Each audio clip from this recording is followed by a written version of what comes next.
This episode of Nintendo Pow Block is brought to you by, well, you.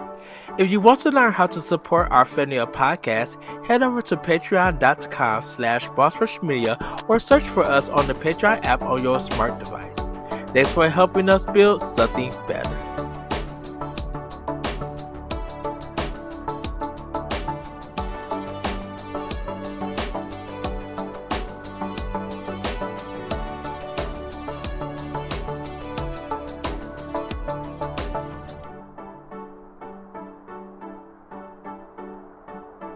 Hello everybody, welcome to Nintendo Pow Block here on Boss Rush Games. I'm your host and Light Excited ADV. Joining me is the one, the only bossman himself, Mr. Corey Derrick. Hello, good sir. I'm so happy to be here with you again.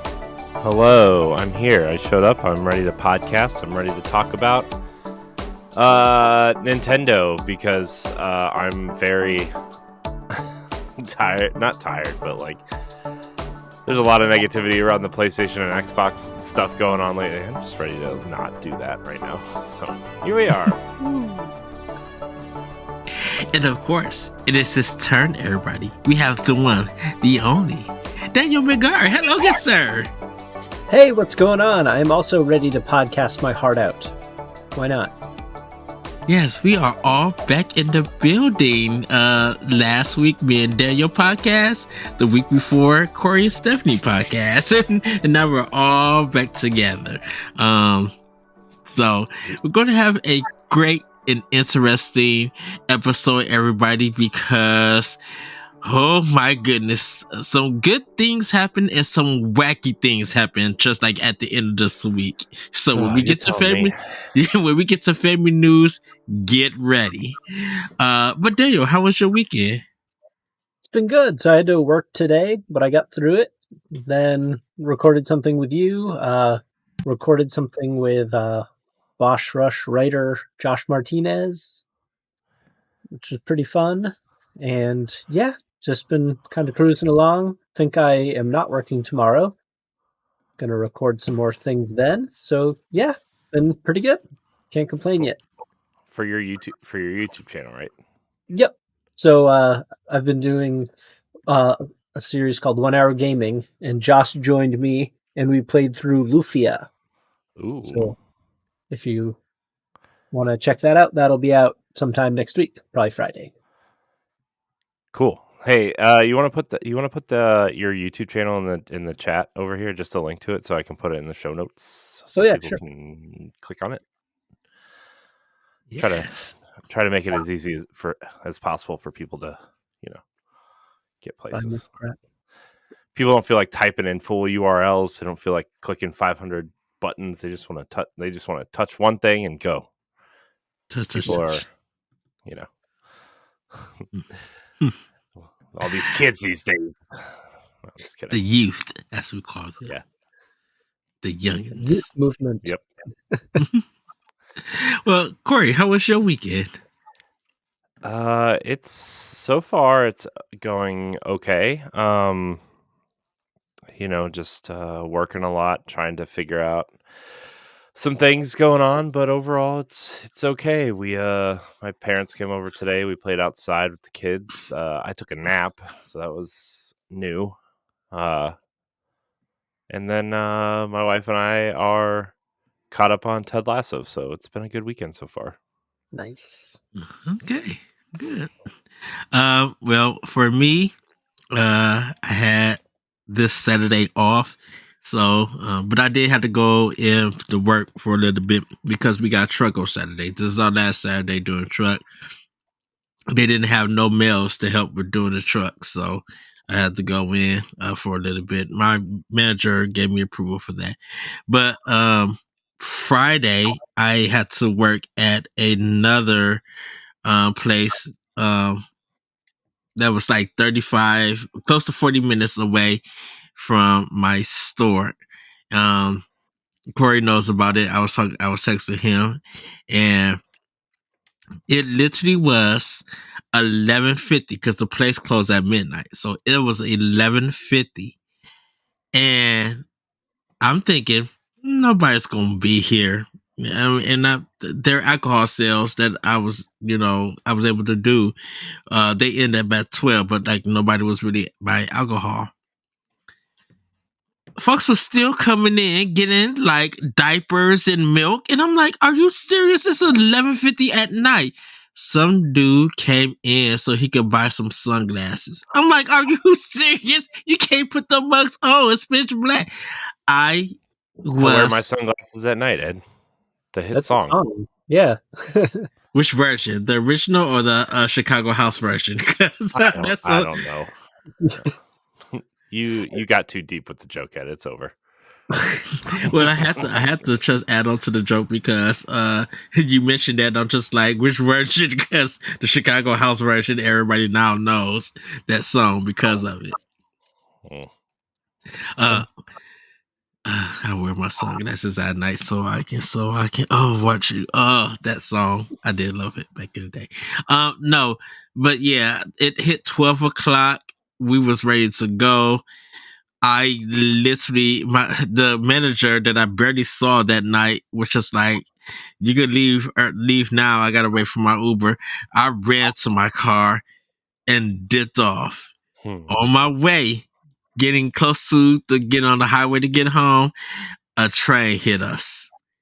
And it just started, not meaning that it hit the car or anything, that it slowed traffic down on both sides. They were just I was going. gonna say, you got hit by a train and you didn't Oh tell no. me? Oh no.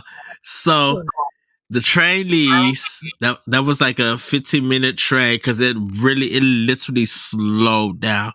The train leaves. I start going. We start going. Traffic moving. It's a roundabout, and I got to go a certain way with the roundabout. That was easy. There's another train track in front of me, and I just passed it. I get to the red light. Dee, dee, dee, dee, dee, dee. There's another train in the back of us that just stopped all that traffic. All the traffic was backed up again, but I was able to go. I was able still to go because I had passed it, got on the highway, and got home. I literally didn't get home until 1 o'clock in the morning, and I was just like, Wow. I was out, and I was going to text Corey to be like, "Hey, dude, I'm home," but it was just like already late, and I'm like, he probably did it. He did probably in the bed sleep. So I wasn't asleep last night. Actually, I was up till like 2 o'clock. Well, I was okay. I was up till 12:30. Whoa, telephone, Hollywood. right. Let's guess. Should we do the thing where we try to guess what he's saying when he's talking? Mhm. Mhm. Hey, Ed, can you come to work right now? A bus just showed up full of people wanting to buy sunglasses. Good luck and God bless about that. It's 9:30 here in my time. I'm not going to work. What were we talking about now? I forget. Oh, Did you? so I laid down at like 12:30 last night because I was editing. There's a bunch of podcast episodes that I haven't edited for next month, and they needed edited, so I stayed up kind of late doing that. And while they were processing, I went and laid down, and I didn't fall asleep till like 3 o'clock. Oh wow. And then I like woke up at like 5:30, and I was like, "Oh, I just want to sleep. I just want to sleep." You know, when you wake up sometimes and you look at the clock and it's like 4 o'clock in the morning, and you know you have to get up at 6:30 or 7 o'clock, and you're just like, I just want to go back to sleep. And then you look at the clock again, and it's like 6 o'clock, and you've literally been laying there for like 2 hours not sleeping, and you're like, oh my god, it's fine though. Yeah. It all worked out. I lived. Yeah. So that was kind of my weekend. Just within 2 days, I had been to two places that I had to go and work at. So now when I was actually thinking about it, I'm just like, I have been to already 7 stores that I have worked at for my job. I'm like, this is great. Just wonderful. But next week I don't have to, so I am completely relieved for that. So, but that's kind of how my weekend has been going. Yeah. Nice. So Nice. I I don't know where I was going with that. Never mind. I Rewind. did, yeah, I did watch the PlayStation showcase. Oh yeah, I forgot. Yeah, I was angry about it before we started recording, and then I just totally forgot that it happened. Whoops. Kind of depressing. And if you guys haven't watched Corey and Josh Finn, they have a reaction episode to it, so you guys can hear their thoughts about the show. I have I think we're gonna do our own reactions though at some point for either expansion pass or like an extra, because I do want other people's opinions. I just Josh was available, so I just asked him to hang out and talk about it for a little bit, so we get at least something up a little bit early. But we'll probably do something for expansion pass or on the Boss Rush podcast or something. Yeah, Daniel, did you watch it? No, I was following along on Twitter, and it seemed frustrating. Well, Yeah. Before you say something, Corey, can I ask you, Daniel, when you was watching the stuff on Twitter, just the reactions, was there a lot? Because I barely saw anything. I barely saw people talking about anything about the showcase. Like, games, I mean, most of the talk has been Spider-Man has saved it. And Corey, I know you want to talk about a little bit about Marathon with Bungie and stuff, but like even that didn't do anything, which was actually surprising. Which I had to ask you, Corey, a question about that. But Daniel, what was like just on your social media? What was people saying about it? It was mostly not even about the games itself. It was about issues with like the release dates. Like, were a lot of release dates not given? They just kind of announced stuff into the void. Is that what happened?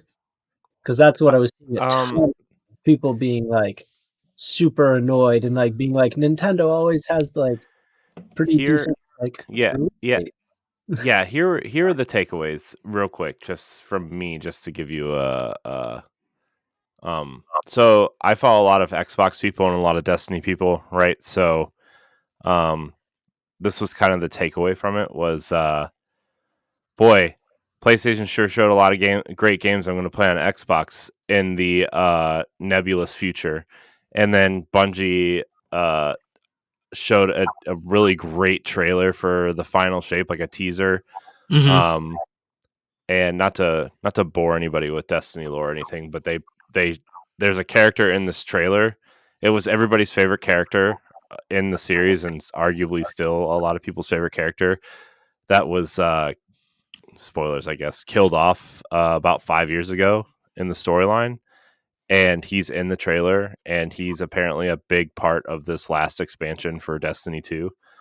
And then everybody's like, yeah, Marathon looks great, but it's still in pre-alpha, so it's like a 2025 game at the earliest, probably.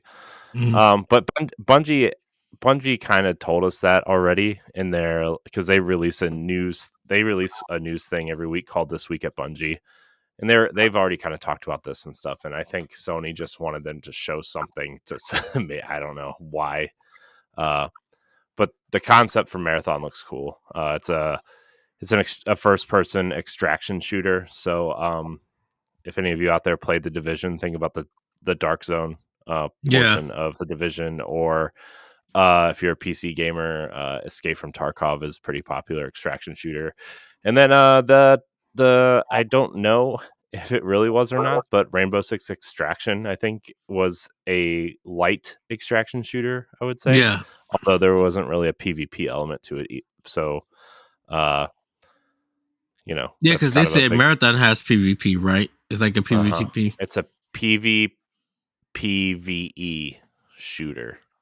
So, which, for those who don't know, Marathon was kind of like, back in the early 90s, was Apple's and Bungie's kind of answer to Doom and Castle Wolfenstein. So it was like one of the premier first-person shooters at that point, but it wasn't violent or gory, really. It was more cyberpunk-y, which, if you saw this trailer, just imagine that, but like in original Doom style animation and graphics. Because I think because there's 2 more games in the Marathon series. I didn't know that it was a There's 3. trilogy.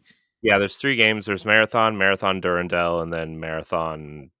I forget what the last one is called, but then they re-released it on Xbox Live about 10 or 15 years ago at this point, Mhm. as like a remastered kind of thing. I think all the games are in that set, but I'm not 100% sure. I'm gonna have to watch a video because I still to this day haven't seen it in action. So I just need to Yeah. kind of Yeah, watch I it. mean it's pretty primitive by today's standards, but still pretty cool to if you're like, especially for like Halo and Destiny nerds, like to see where Bungie kind of started. It's kind of Hmm. neat. So. Well, this is my question to you, Corey. Do you think that Bungie is Sony's first third party kind of thing? First third party What do you mean? to that everybody knows is that it is under when it's under a first party company, but it's treated as a third party if they release something on another platform. So, and Yeah. I'm not talking about PC. So, since Marathon is coming out to Xbox, just the way that Destiny is, with the content being kept up. Yeah. Well, Well, that was part of the deal. I actually That want to was say, I'm sorry, I won't. I messed up. I said Destiny. I meant the MLB the show, in a sense where Sony is like the publisher, but the well, company who's developing is like kind of like the third party when it's on other platforms. I'm actually going to kind of compare it another way, Ed. It's more like Xbox and Bethesda, where they're kind of separate and they sit side by side, as opposed to Bungie sitting underneath PlayStation. Mm-hmm. But that was part of the terms of the acquisition agreement, where Bungie has like they're like, we need to stay multi-platform. That's the agreement. We're not an SIE company. We are owned by Sony. We are not a brand under PlayStation. We sit next to PlayStation. Obviously they are a PlayStation studio, but they are not branded PlayStation studios, just like Bethesda isn't branded Xbox Game Studios, right? They are Bungie. They are just owned by Sony, and they have a partnership, and they have, they're owned, but they don't. They're not going to be branded like Horizon or God of War or something, right? So I consider them like second party, like Gorilla and uh well, that's not second party because Gorilla is owned by Sony. No, no, I mean that's we're not getting in that conversation because I'm going to no fight you 100%. But no I'm just saying for my definition for me and everything. but there is a true definition to that, and whatever. It's Bungie's games are going to be multi-platform and going forward. So obviously the future of Destiny, whatever that holds, Marathon, Matter, which was an IP that they trademarked a couple years ago, their hero shooter that they're working on, and then they have a mobile game in development too. So Bungie has a lot going on right now, and plus whatever the future of Destiny is after the final shape, because we don't know, right? We just Because don't know. everybody's just like, does this lead to Destiny 3? Yeah, that's the big question, and we'll know in August. They usually reveal that stuff in August. Yeah, I have a feeling that D3 probably won't be out to 26. I want to say that's kind of Well, ideally. yeah, I'm not 100% sure. I'm sure they want people to. They'll have season passes and stuff for the final shape, but I would be shocked if they put out another expansion a year out, because they've been on that since Shadowkeep. They've been on that yearly cadence where they release a new expansion every year. I mean, granted, Beyond Light got delayed by like 3 or 4 months. But other than that, they've been on like a yearly cadence for these expansion release. I would be shocked, because the final shape is the final chapter of the Light and Dark saga. Mm-hmm. And I think they're going to want people to like let it breathe, and they're going to want to like have some seasonal content to lead up to whatever's next. And it's a whole thing. We don't know, but not to reveal the character that you were hinting at, but that was the comic relief one, right? And it just sounded different when when I seen him, I knew what he was. I'm just like, this is the comic relief one, but like he didn't Mhm. seem comedic Well, in the way I that mean, he was done. he's still a pretty serious character, and like his lore is like actually really devastatingly sad if you go into the lore behind that Hmm. character. But uh, I wonder yeah, if I that mean, one, the one Destiny content creator who kind of like makes those movies, documentary lore oh, videos. Yeah, I yeah, wonder if he has one because he is he does. so good. Okay, He I'm gonna is. have You to can, watch it. dude. He has thousands of Destiny lore videos. You could like stuff that like there's just he does lore on like the most obscure characters and everything. He actually has started like marathon stuff now too, which is pretty interesting. So if you don't know marathon lore, you can check that out too. So, But but yeah, that's just a little bit of our thought. Well, yeah, the first well, part of the show. I didn't give my thoughts. I was just telling you what I saw online. My thoughts are We angry. everybody go watch the video. We have had our things, and I just would let everybody know there is a future jump off point episode with me, Sebastian, and Josh Martinez, and we kind of talk our feelings about that, about the PlayStation Showcase. And one of my questions that I asked, and kind of want to hear your guys' thoughts if you care to, or we could do an expression pass on it. Do you think Nintendo's February Direct has put a high bar for what should be shown this year, or as an expectancy for a showcase or state of play or developers direct now with Microsoft? Like, Mhm. did Nintendo do not Nintendo do too much? Did they reveal a lot that made us really hyper about and had us continue to talk about the show after it was shown? Because that's kind of how it feels now when you look at this showcase, PlayStation Showcase. I mean, my opinion is that like, and Ed, we we start when we started the show. It was the show was like we were scrounging to find games to talk about because Nintendo wasn't putting anything out, Mm-hmm. right? I mean, we were talking about Zelda, obviously, but like we made a whole show out of Zelda for like the first few months we did the show. And now like Nintendo is putting out like because they're not split between two consoles, two development cycles, a console nobody owns, right? Nintendo has the Switch and that's it, and they've been putting games out like every, you know, uh, what do I want to say?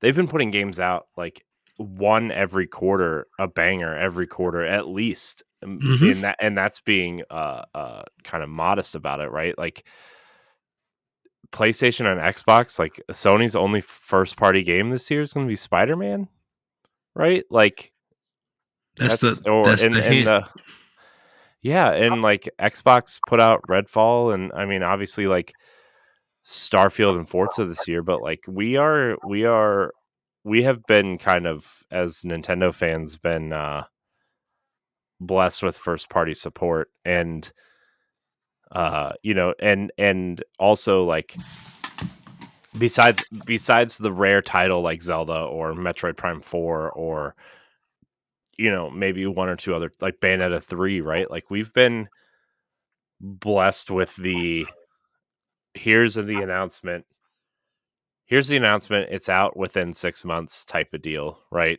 Mm-hmm. And I mean Fire Emblem was like that, Kirby was like that, Mario was like that, right? Like it's just we've been that's the cadence. And as fans of these other consoles, like if I were to pick one of the other consoles to be like quote unquote the fan of, it would be, I mean, the Xbox is my console of choice.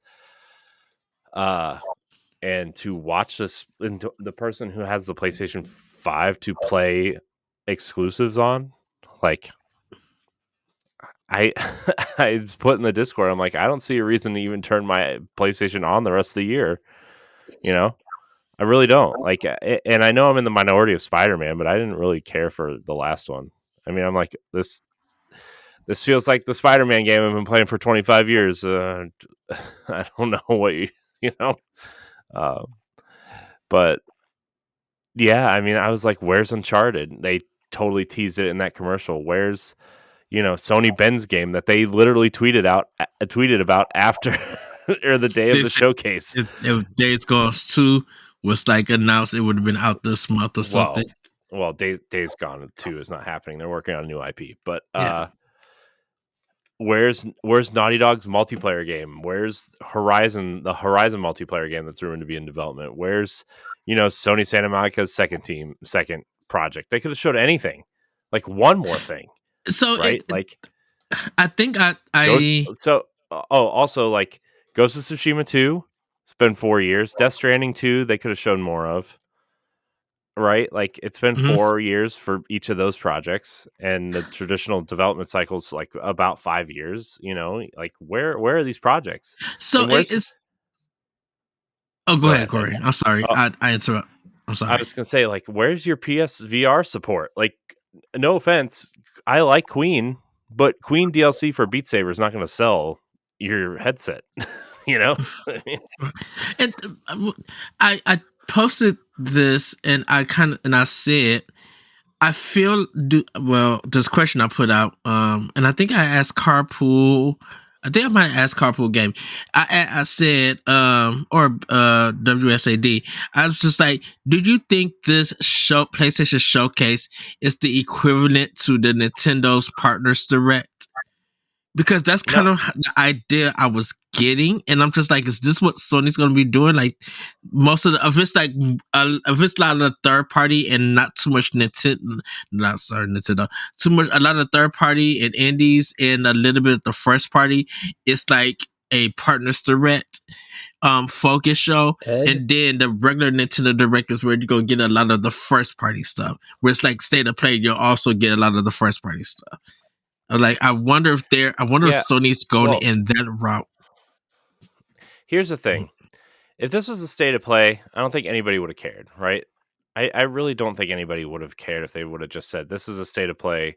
Here's some upcoming, third-party games with a focus on Spider-Man.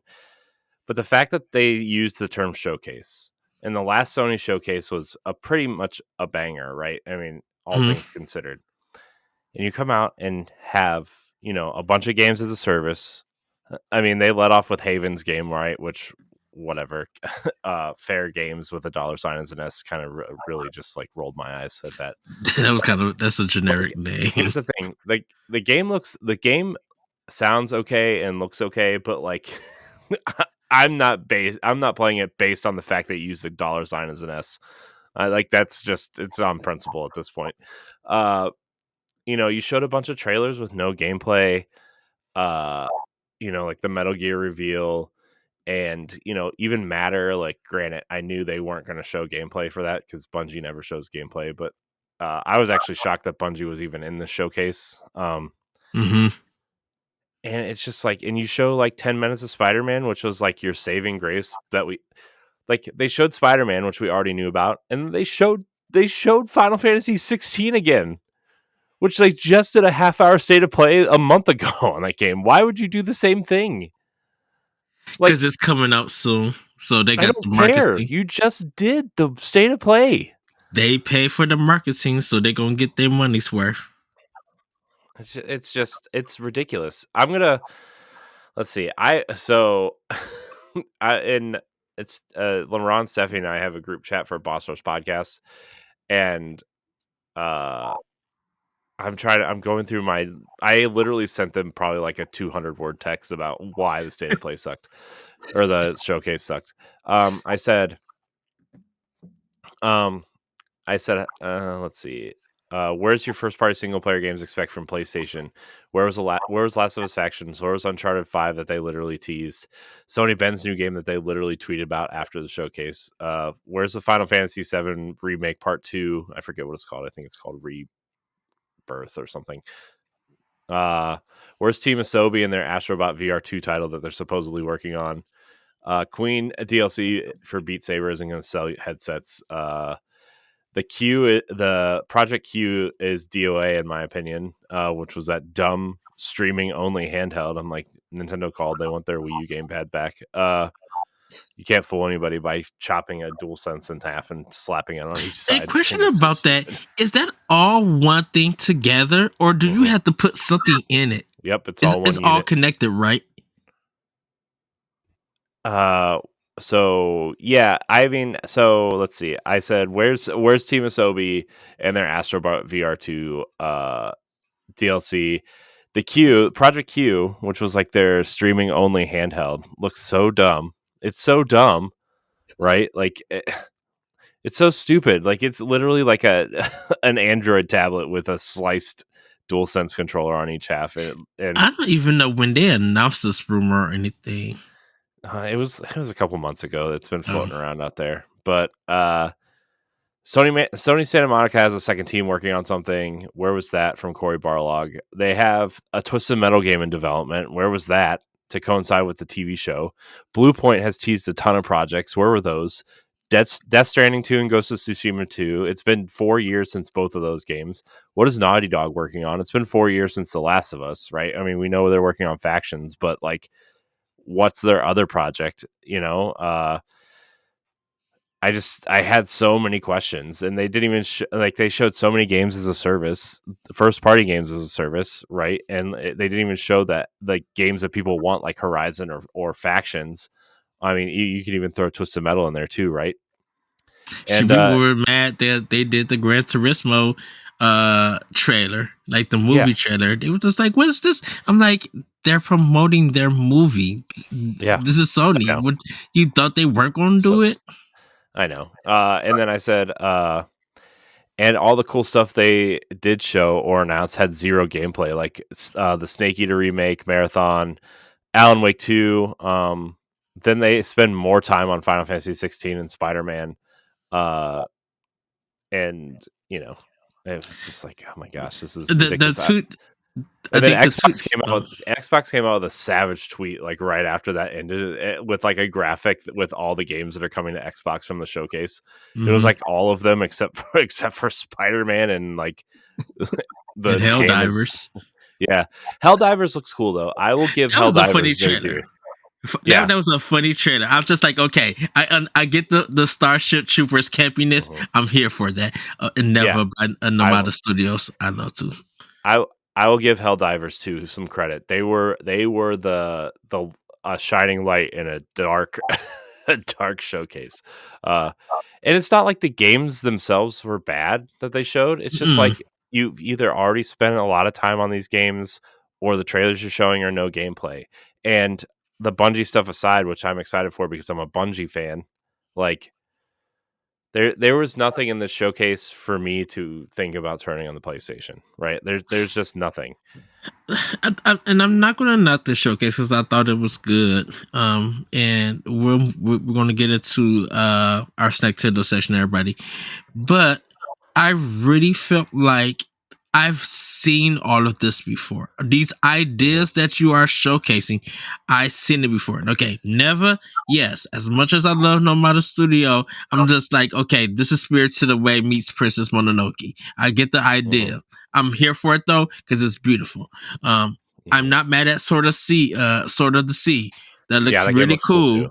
I'm, Helldivers, like I said, the campiness I'm here for. But fair game, I've seen that idea done before. Foam Stars, I've seen that idea done before. And I'm not going to mention which name or Splatoon. Games. I will. Splatoon. It's literally Splatoon with foam instead of ink. Right. Did you see the memes? Did you see the memes? No, I have not. It's the PlayStation 5, right? With a Wii U gamepad with Nintendo crossed out and Sony written in like red pen, and it said, wow. I can't wait to play Square's Splatoon on my Sony Wii U."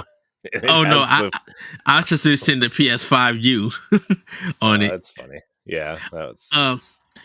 The one samurai game I'm not gonna knock. I'm just like, this is another style of blade. Yeah, Phantom Blade Zero. I'm like, oh, this is another Stellar Blade game or some Soul Adventure. I'm like, you already got 4 of these in development. Do we really need another one? Yes, it looks cool looking from this developer, but come on now. There was no originality to anything in the showcase. I'm not mad at Bungie with I thought the trailer for Destiny was good. Marathon looks as a colorful as a cut is a once again a beautiful colorful trailer, but it doesn't offer me anything. No knock to Bungie, y'all are good developers, but y'all need to move past the first person gun stuff.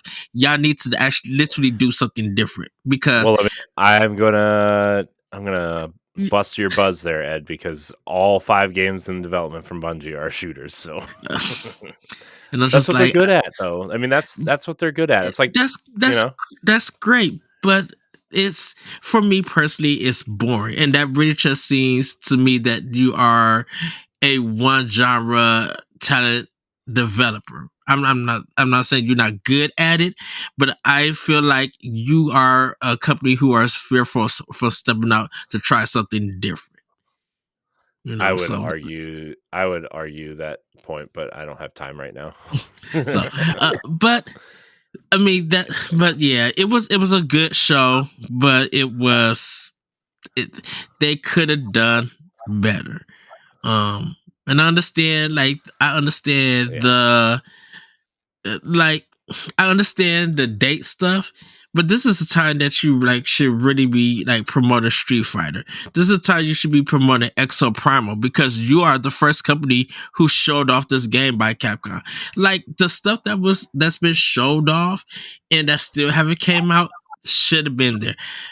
We're not going to get Death Stranding 2. It's Kojima. When has he ever released game trailers after announcement? We've been seeing more CGI stuff from him before the game even comes out. We don't see no gameplay until they do a state of play when the game about to come out a month before. Mm-hmm. So that expectation in Bloodborne 2, I know people been wanting that. I'm like, From Software is not focused on Bloodborne. They are literally focused on Armored Core 2. A lot of people think that Blue Point is going to the be working new on Armored Core whatever's 6. next for Bloodborne, whether it's a remaster or a... If you want to be a Patreon producer, head on over to patreon.com/bossrushmedia, and find out which tier is right for you.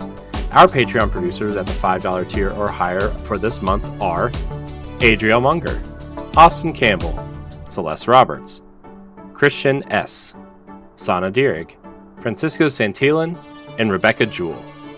Thank you for your continued support.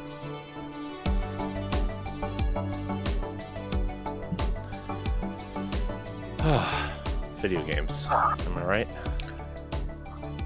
Right. Yep. So with that, everybody, it's time for Snacktendo. Daniel, what have you been snacking on? Ed froze. Nope, there he is. Oh. Hi, Ed. I'm gonna try that again. It's time for Snacktendo. Daniel, what have you been snacking on? What have I been snacking on? So I looked high and low across the state of Massachusetts. I didn't look that hard, but for those Lay's BLT chips you were talking about last week, and I could not find it. But I had some Wendy's. They have like this pretzel bun burger that's actually pretty good. Yeah, those are good. Good in terms of, good in terms of like fast food. Like in the grander scheme of like excellent meals, it's not. But in the fast food world, it's very good. And that's probably one of the more interesting things today. I had a chocolate milkshake earlier today that kind of hit the spot pretty good as well. Yes. I enjoy a good milkshake. Yeah, I very, very rarely get them, but it was just perfect today. It was hot, so perfect. Nice. Then nothing else worth sharing.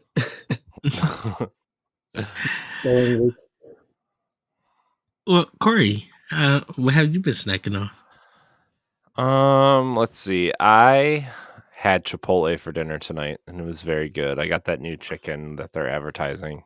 Mhm. It was the best Chipotle I've had in a while. So kudos to them. I got that new chicken. I forget what it's called, but it's like kind of spicy. It was very tasty. Yeah. With some green peppers and onions and some corn and cheese and rice and a lot of hot salsa. So I that's like they.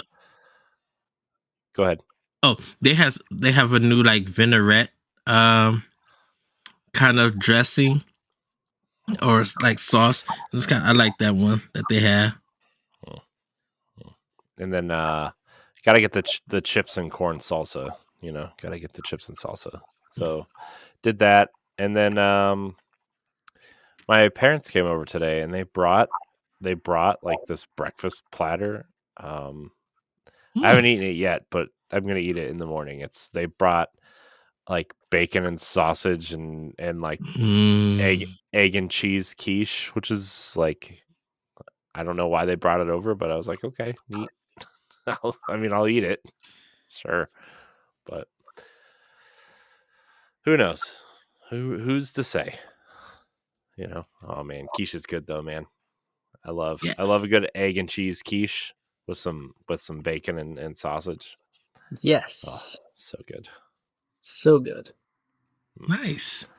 It was still warm when they brought it over, and I'm like, I kind of want to eat this now, but I just ate breakfast, so I Mhm. didn't. But it was like warm, and the crust was still like stuck to the pan that they brought it over in. I'm like, oh gosh, this is like the best time to eat this, and I'm not even hungry. You should have trusted. Like, I just need to taste test it. I know. I thought about it, but I didn't. But okay.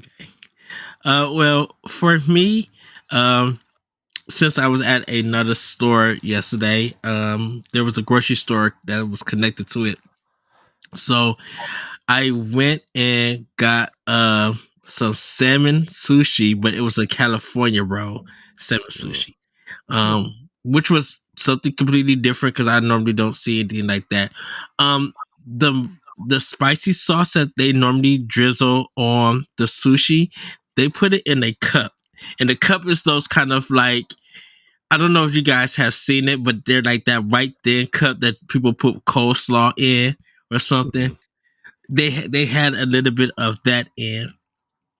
So I just decided to get it. They had some stuff on the salmon and everything, which it wasn't bad and stuff. I, put the soy sauce and I ate it.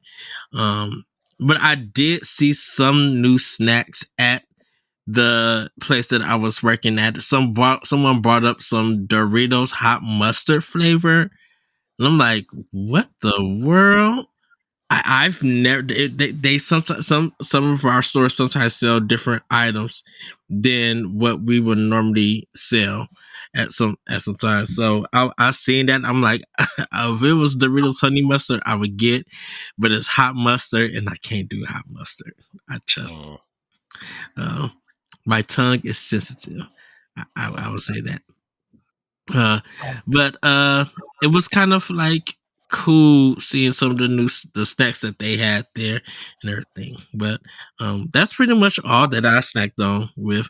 Haven't did anything like new or and stuff. So Tuesday is going to be my snack shopping day. So I'll be able to find some new snacks and talk about them in the coming week with that. But everybody, that's going to be it for Snacktendo. It's time for Playing with Power. Corey, what have you been playing with Power? Zelda really is kind of all I've. Well, no, that's a lie. I have been playing Zelda, but I played a lot of stuff with my nephew last weekend. I wasn't on the show last week, so I guess I could talk about that kind of stuff. We played a lot of. My nephews are 8 and 10, and my one nephew came over, and we played some Smash Brothers, which was fun. We played some. What else did we play? We played some. I'm trying to think of what else we played before we get to the big one that we played. What did we play? Shoot, it was something multiplayer that my daughter tried to play, and she was like not having it. So Was it like we played some Fortnite or Ninja Turtles? No, they were playing some Pokemon Let's Go together. Oh, okay. And then we played some Marvel Ultimate Alliance 3. Oh, nice. Yeah, which was like kind of fun in a co-op setting. Hmm. I almost wish they would revisit it and not have like this kind of hardcore RPG system attached to it, but like it was really fun. Like we were playing through and he was having a blast because he's like obsessed with Miles Morales right now, and I have all the spider people unlocked, and Yeah. he loves Hulk and all these other characters, so like it was kind of fun to play co-op. And yeah, so we did that. And then then I've just been playing Zelda. So I've completed 2 dungeons. I'm kind of just like trying to mainline the story stuff because I want to do the exploration on my own time. So Hmm. that's kind of where I'm at there. But yeah, just that's kind of what I've been playing. Okay. Daniel, what have you been playing with Power? So I've been continuing through Breath of the Wild, and I got to the camel ancient beast, and I'm on the boss, and the boss is just so fast. Like I don't know if you guys like recall that at all, but Is like that the one that be on the ceiling, The zooming Thunder one. around during the thunder? yeah, the Thunderblight one. And Oh, like he's the worst. It's the like worst one. he like one shots me. He one shots me, and I have the double life thing from the Zora the Hmm. Zora gift, and he double hits me with that too. So I'm stubborn, so I don't want to have like go back and kind of grind up some extra health and stuff. But it's kind of getting to the point where I can't get like cute with it. It just stinks. Yeah, it's But rough. Yeah. That's the worst boss fight, I think, Yeah. in that entire game. so hard. But Oh man, the bosses in Tears of the Kingdom are, I'm not going to spoil any of them, but they are way cooler and way better than the Blight. Yes. Yes. Um, so that's mhm. something to look forward to. Oh Yes. man, it's so funny how different Tears of the Kingdom feels from Breath of the Wild, yet super familiar, but also Hmm. feels way more like a traditional Zelda than maybe it should. Like it's so weird. It's cool. They like really blended the two together in a nice kind of seamless way. It's really, I don't know, man. I'm really into it. I wish I had more time to play more. I have all my amiibos sitting on my child's desk chair right here on the back because I'm like, I gotta scan them all in. I gotta get all my things. I have not scanned anything in just yet. Oh man, you're missing out. It's really helped me out a lot. Nice. Dude, I got a plus 68 shield like my 3rd day playing. I'm like, yeah, let's go. Is that all, Daniel? I played a little Mario Kart 8 this Mm, week. Another banger. Tons of fun with that. Like I had said earlier, I think earlier, that I played Lufia for the first time. Mm-hmm. Seems pretty cool. But that's about it for this week. Okay. For me, just Tears of the Kingdom. I know I'm going to be. I actually did cut it on my Xbox today. I was trying to see if Ghostwire Tokyo was on sale, and it's not on sale. So I was just like, It's on Game Pass. I know. Uh, so, but I am going to be turning to Star Wars Jedi Survivor. I'm trying to finish that. Let me know if they But patched it to where it doesn't crash. yeah, I will let you know because I didn't do it. I didn't go in to check to see if there's any updates. I still got my Redfall disc in my system, which I need to take I'm out sorry. and switch out. I mean, it is what it is. Um, I know. I'm just messing. so I started. I mean, I went back to Tears of the Kingdom. I got 3 dungeons done. I got just one more to do, but I started exploring. Um, just I'm still exploring Hyrule. I haven't gone down into the chasms, and I really haven't did too much exploring up in the sky. Um, but I just been like running into like so many side quests. Today I just got to Terrytown. Um, and I was just like, oh wow, I didn't even think about this place and stuff. So Spoil it if Daniel hasn't gotten there yet in Breath of the Wild. I have not. Don't spoil it, Ed. I'm not. No. I'm not Don't going mind to spoil it. spoilers. Go ahead. Mm. It's going to be ruined before I get there. I No, no, almost. no. You will be literally fine. I'm not gonna spoil anything. Because the one that I just visited was just like way off in the map, so I was just like, oh, didn't see that. Found so I found the shrine, um, and Corey, I understand the little hand stuff, the hand enemy and the gloom. I understand what Stephanie was talking about because I was running in a certain area and all of it was like a gloom thing of like 6 hands that came out. I'm like, oh no. They're fast too. Run away. Yes. I ran away. When I seen it, I'm just like, oh, that's really just Wind Waker hands in this look and stuff. So, did that. But I got to the shrine, I solved it and everything, and then I looked down, and to my left, it was a 3-headed dragon, but it was a lightning one. So I looked in a different area, hightailed, jumped off, put on my paraglider, had one of my companions come help me, and I dipped. Anytime I see those, I just literally dipped and everything. But yeah, I'm finding so many side quests and definitely going to the stables. Because I'm in one of there's a side quest, Daniel, and it's not so much a sport or anything, but there's some side quests at the horse stables that you'll get to a point that you're able to do and stuff, and they're very interesting if you do them. So I won't say how you get it, but you'll understand why you'd be like, oh, okay, I got it and stuff. So that's pretty much it. I'm just still exploring, still unlocking stuff in the map, and getting ready to do that last dungeon, and stuff. And then when I do the last dungeon, I'm not gonna finish the game just yet. Because I feel like there's probably some more stuff that I'm gonna need to do and everything. I just literally, I think I just finished the top row of my hearts.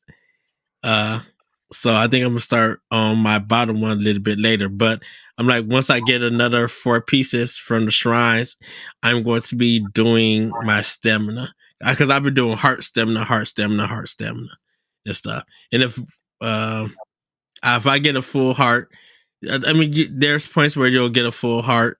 I'll be like, okay, I could go and do my stamina stand since I just got that full heart and everything. Yeah. So that is pretty much what I have been playing and everything. And with that, everybody, it's time for Femi News. Corey, take it away. Yes. Yeah. Okay. So there was a Marvelous game showcase recently. Marvelous is kind of like a small publisher for those who don't know.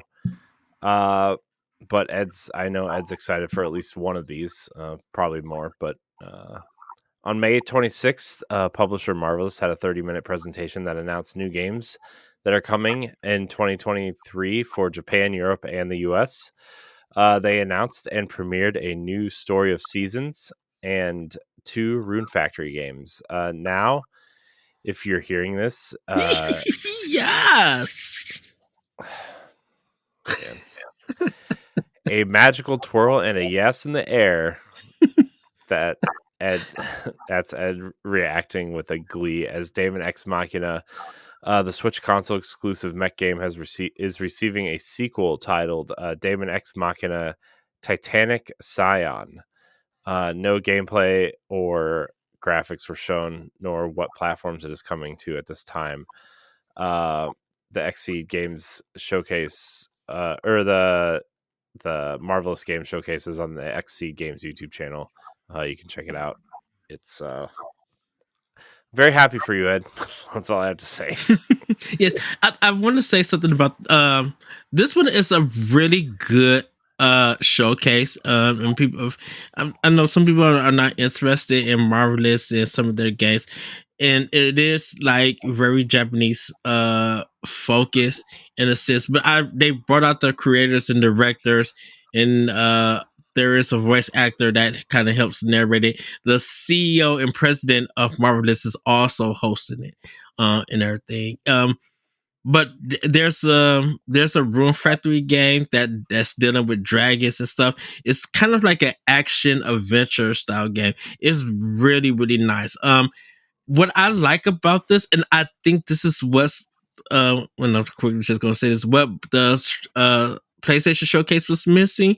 That when even though they didn't announce some dates, they said diligently under development, meaning that they're working on the game. And if they didn't show anything, they still talked about it, even though they had the title stuff. And then when they about the transition and just to remind everybody about the game, they said diligently under development. So at least yeah, the game is not coming, but they're working on it. And I think that's so cool on how they went about that. The only one that they really didn't give like a date was in the platform was the Daemon X Machina, but and the president said, who was hosted, he said this is the grand finale because he didn't reveal it until it was actually shown and everything. So that one was just like the only one that doesn't have a date or anything, but it was a cool way to end the show and stuff. Um, so I do recommend people just go watch it. It's a good 30-minute presentation and everything. And even if none of those games are for you, it's good to like actually hear and see what they talk about. It was a really good presentation. And I think this was a first for Marvelous. I don't think Marvelous ever did a game showcase. So I probably would have put this like, yeah, this is kind of an E3 style showcase in a sense. And if I had to rate it, I would kind of say it's an A minus, really. Better than the PlayStation Showcase. 100% better. Seems. Oh man, sorry, that was a low blow, but it's fine. They deserve it. Yeah, I mean, I'm glad Daemon X Machina is getting seems like a second life. I wonder if it'll be multi-platform this time. I wonder if it'll even get a Switch release. I'm sure it will. If it does go multi-platform, yeah, people are hoping for a Switch. I know it would definitely be PC. Yeah, the last one came to PC also. So yeah, and I know the PC one was like later on down the line, but I'm glad that it did enough good sales for them to do a part 2. So I am happy for this. Yeah. The Daemon X Machina game does look pretty cool. Like I wasn't familiar with it, but I looked it up because I do the homework. Or I try to do the homework for these. Yeah. And the mechs look really cool. Like the customization seems pretty cool. So yeah, there's a demo you can download if you want to try it out. The controls are my biggest thing with the game was the controls. Overall, they're kind of, but like if you're into mech games, the controls make sense. But if you're not into mech games, then they don't. I guess is what I'm. What the consensus was. Yeah, and the big thing about it, Daniel, was that they had somebody from Gundam do the mechs. They had someone from Armored Core to help make the game. I think it was 3 or 5 people. Some really big names in the mech industry with anime and games and the artwork and stuff. All of them came together to make this game. for me. It was 2018, Corey, I think. 19. 2019. No, it's part of Uh, that big, huge run because it came out in between Fire yeah. Emblem and Astral Chain. It was like Marvel Ultimate Alliance Fire Emblem, maybe. Fire Daemon X Emblem was Machina. Fire Emblem was July. Astral Chain Yeah. was August because we had Dragon Quest and some other big games. Link's Awakening was that big Yeah. September. Well, I my think the point is, it first was showing. my point was that Daemon X Machina was like in that kind of pile of 2019 Switch hits, and That so September was insane. oh my gosh, Uh, that was man. but I think it was 2018 was his first reveal because I Probably. I don't yeah remember because at this if point. it came because if it came out of 2019 because I remember it getting delayed and stuff and everything, but they did put a demo, which was cool. They did a demo and they want to hear feedback.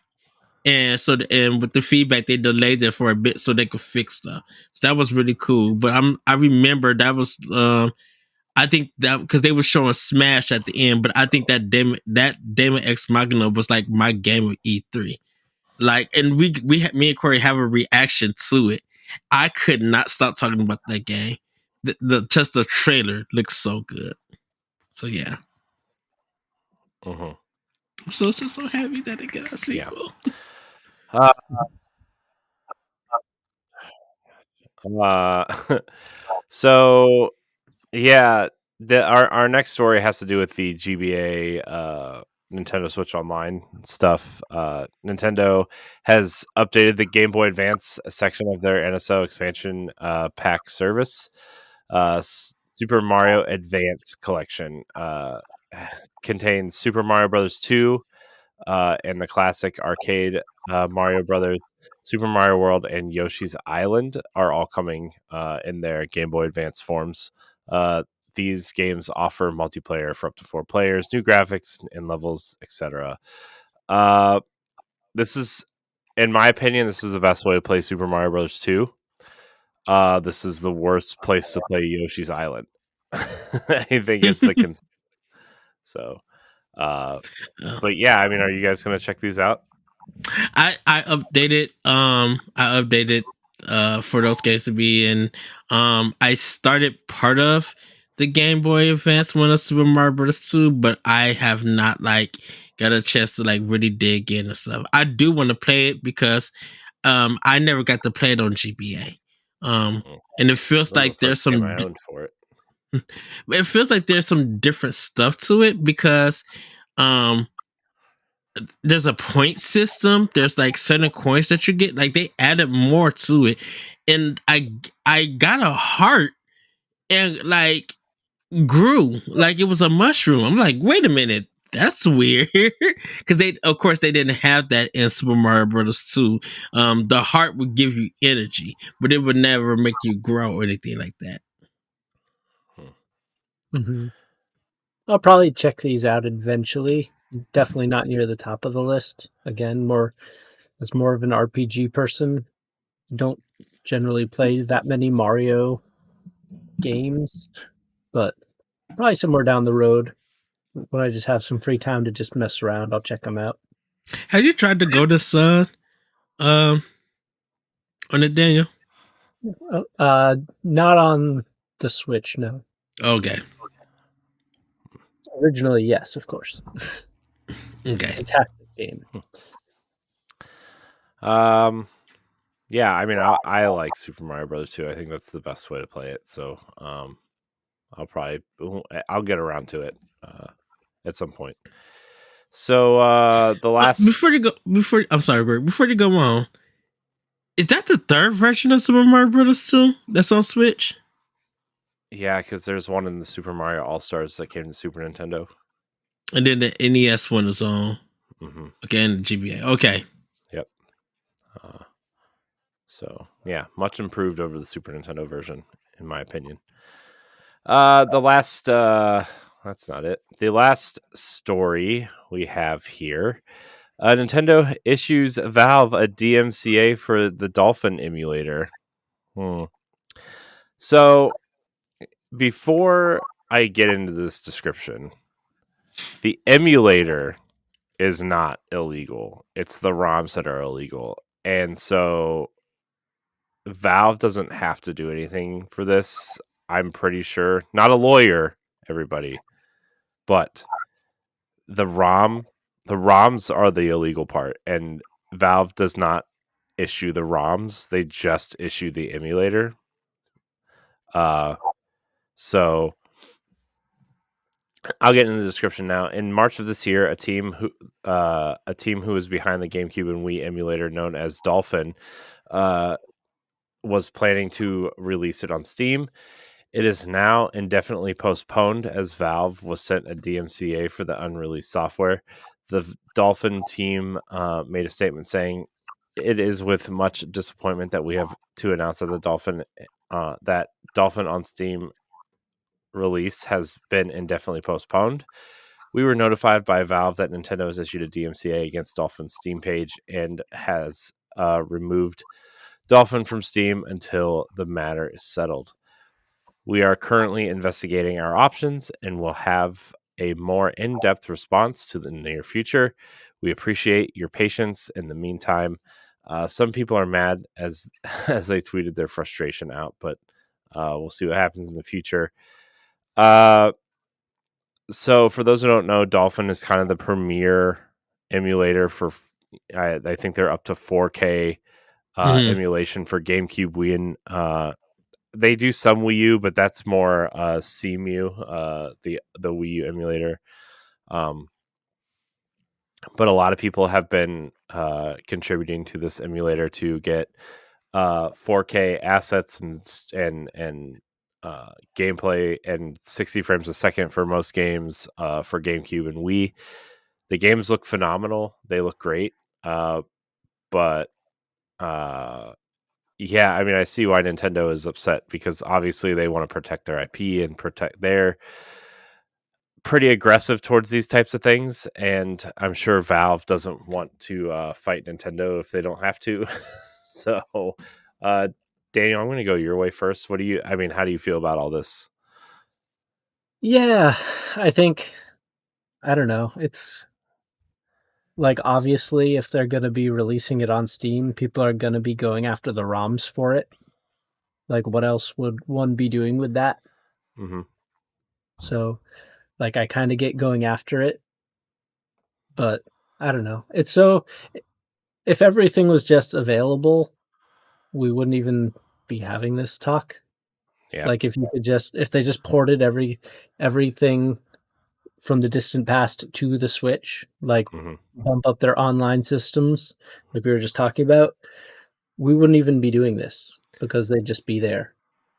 Yeah. So it's like, if they just hurry up and do that, people wouldn't have to go these like kind of janky back route ways to play these things if they were just there. So Yeah. it's And, just you know, annoying. and on previous episodes before you joined the show, Ed and I would talk about how the Super Mario Brothers 35th anniversary collection was less of a product and more of a, hey, let's see if we can get Nintendo 64, GameCube, and Wii emulation working. And for the most part, I think those games work fine. I think that emulation is pretty good. And then later we got the Nintendo 64. I would actually I wouldn't be surprised if either way, if they say no, we're not doing GameCube emulation, or we're going to put GameCube on the Switch, because I think out of all of Nintendo's past generations, the GameCube is the one that's most sought after for some reason. Probably because nobody bought one, and they're like, "Oh, well, it has great games, so we might as well play them." And then you pay like $120 for, that version of Twilight Princess or Wind Waker or whatever. Like, you know what I mean? So, yeah, I know mine's in a box over there. By the way, I forgot to talk about this in playing with power. Ed, we'll get your thought in a second. But I brought these plastic protective cases for my Nintendo 64 and GameCube games, just to keep them nice. And I Yes. really like how they turned out. So, and I'm not talking about like clippy plastic cases. I mean, like, you put everything in the box, you kind of unfold this plastic case, you put the whole Nintendo 64 box with the game and everything inside, and then you fold it up, and it just keeps it really nice and clean and pristine and displayable. And it's like, it's turned out really nice. Nice. Sweet. Now I'm just trying to get Twilight Princess for GameCube. So Yes. Good luck. not going through that story again. It breaks my heart. So anyways, Ed, what's your take on the emulation stuff? Well, I didn't know Steam was able to put software out, allow people to put software out like that, like emulation and stuff. I'm like, Oh yeah, there was a Nintendo 64 emulator on Xbox for a long time. Yeah. So but I didn't know that it could be sold. I thought they only could sell games on Steam. It's a free download. It's not like they were going to sell it. Oh, it was a free download. So okay. So I guess like emulation is allowed to be in Steam's market. That was interesting. I know I should say, when the story broke, it kind of came out of nowhere. Like, I definitely seen it on Twitter, but I'm like, Nintendo and Steam, like, or Nintendo and Valve, what the heck? That was just very interesting. So I had to look up on the story for that. I understand why Nintendo did it. You know, I mean, well, first of all, it's their IP and everything, and they consider it, if they're not going to do it, anything outside of that is illegal. And so, they didn't, go after Steam like real hard. It's just issue like, hey, they need to take this down and stuff, because what's going to end up happening is that people, we feel like, are going to be stealing stuff from us and everything. And, we don't put our games on Steam. We don't put our games on PC. I mean, people illegally have done it. But it's a Nintendo thing. It's an IP thing. So I don't know why people were mad at Nintendo for doing what they did. I'm like, what gives you the right to justify for Nintendo to allow illegal stuff to happen to their IP? They own it. yeah. So yeah, but I'm not mad at Nintendo. I know these people, or just the Dolphin team, they work hard and stuff, but I kind of feel like, hey, you guys are smart. You guys are good engineers. I think you could probably do something more productive, with it. Like, heck, if y'all really want to try to do some CDI engineering and try to get that kind of emulated. Because I heard CDI emulation is hard to do. Yeah, that whole generation though, right? Like the Philips CDI, Sega Saturn emulations, apparently really difficult. And like, I get it to an extent, right? For like game preservation or games that just have never been re-released. And I think past a certain point, there's this point where you say, hey, yeah, it's illegal, but it's probably not going to hurt anybody because nobody's doing anything with this IP, right? Like, but at the same time, Nintendo is very like cautious and caring about their IP, and like, all these people are showing off their Switch emulation online right now with Zelda, and they were definitely doing it when Metroid came out. And I was like, this is the emulation that's got to go, right? Like, I get it. You want to play your game at 60 frames a second in 4K with ray tracing and whatever, but like, that's not what Nintendo's offering. They're offering you the game right now for $60 or $70, and you're going to go steal it because you don't like the way it looks on your Switch. Like, and there's people within Boss Rush that do that too. I'm not going to say any names, but like, don't do that. It's wrong. Just don't do it. Just don't do it. Okay, if you want to play, Mother 3 because it's never been released here and you want to emulate it, yeah, okay. But Metroid Dread and Tears of the Kingdom you're going to emulate because you don't want to spend $60, go. I have choice words for you that I'm not going to say because we try not to use that language on this show. So I didn't. You can Naughty, emulate. naughty, naughty. Oh, go ahead. What'd you say, Daniel? I didn't know you could emulate Switch yet. yeah, it's like the emulation's really good, and that's why Nintendo's apparently moving up the release date for their console because of security, not because they need one. It's because Interesting. the system. If you have like a launch Switch and reset it to factory defaults and dump your ROMs from that, like you can emulate any game is like perfectly preserved when you dump it. Wow, that's fascinating. I hadn't read that or seen it. Yeah, some people have gotten Metroid Dread to run at 120 frames a second in 4K and added ray tracing to it. Like, it's That's cool. Granted, the emulation is incredible, and a lot of people have been, especially for Breath of the Wild, have been emulating the Wii U version because it's just way easier to do than Switch emulation. But people who know how to do Switch emulation have been getting it pretty, way better than the Switch offers in terms of looks and stuff. But still, it's like, come on, guys, come on, it's ridiculous. You pay $2,000-$3,000 for these mega PCs, and you don't want to pay for your games. That's stupid. You're an idiot. So Fascinating. somebody's gonna get mad at me for that. That's fine. Yeah, but that's my thoughts.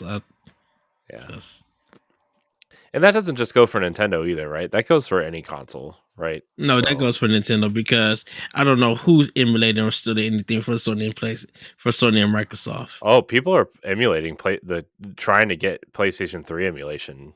Like, it's getting pretty good actually. Just because like all those games are stuck there, Mm-hmm. Granted, Sony has released most of them in other capacities, but like there's games on there that are pretty good that are stuck there, like Infamous and all the Killzone games and Resistance and the Ratchet and Clank games. Like there's a lot of games on there that are still, stuck there, and Sony won't re-release them in any fashion. So, anyways, let's get to Pack Watch. There's only one kind of major game this week, the Etrian Odyssey Origins Collection. What a brave move to release that in the same month that Zelda came out. Mm-hmm. Explore the rich beginnings of this RPG franchise with remasters of the 3 timeless adventures that inspired players to go on a journey of discovery, mapping deep dungeons, and building customized parties for exploring and engaging in tactical combat. Play as the leader of a guild of adventurers searching for rare treasures and secrets within the depths of a vast, sprawling labyrinth. Traverse and draw a map of the environment while encouraging enemies large and small in turn-based combat. Then return to town to rest, sell materials for better equipment, and manage your party, selecting from a collection of heroes to build the right team for the job. Etrian Odyssey Origins. Dan, you're And an the RPG funny guy. thing, everybody. What were you? What were you saying, Ed? Oh, I was just going to say, just to let everybody know, the collection is $79.99. So just be aware of that. Yeah. But you save $40 if you buy them all at once because they're $40 a piece. So Buy 2 get 1 free. Yeah. Woo. Dan, you're the RPG guy here. You ever play Etrian Odyssey?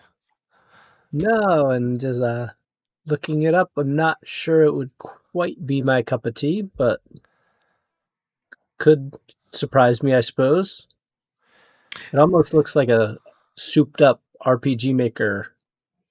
It's kind of it's kind of in the realm of Phantasy Star on the Sega Master System. Yeah. Gross. Phantasy Star. Where you had to really like make your own map for the dungeon. Oh yeah. Interesting. Good times. Could be like a sleeper good one. Won't be sure. It's popular. Since it's an Atlas game, since Atlas did all the releases, it's just Sega now is publishing it because they're under. That's who Atlas is under. I think they had limited physicals when it came out, but I know it was a big download game and everything. Some of the characters look cool. Some Yeah, interesting designs going on. I think all of them came out on 3DS. I think there's a few on 3DS. I don't know how many or which ones or anything, but they were pretty big DS and 3DS games. So yeah, because Nintendo, they was like always in like a Nintendo Direct. Like Nintendo really highlighted those games. Yeah, people like them. So yeah. So yeah. All right. Well, we're gonna get into Game Fact Advance, everybody. With a new story of seasons in development, the former name Harvest Moon has been going since June 17th, 1997 in the US. The surprise fact with this series is that it has been on 5 consoles: Super Nintendo, Nintendo 64, GameCube, Wii, and Switch, and 5 handhelds: Game Boy, Game Boy Color, GBA, DS, 3DS. Wii U is the only platform it was never released on. And I didn't add the NES or the Retro Boy because the series wasn't out at that time. Yeah. Also, fun fact: the reason why they changed it to Story of Seasons is because another company owns the name Harvest Moon and tried to make their own farming sim that is not as good. So if you want "quote unquote" real Harvest Moon, Story of Seasons is your Harvest Moon. So that story is so crazy. It's fun. Good stories, good times.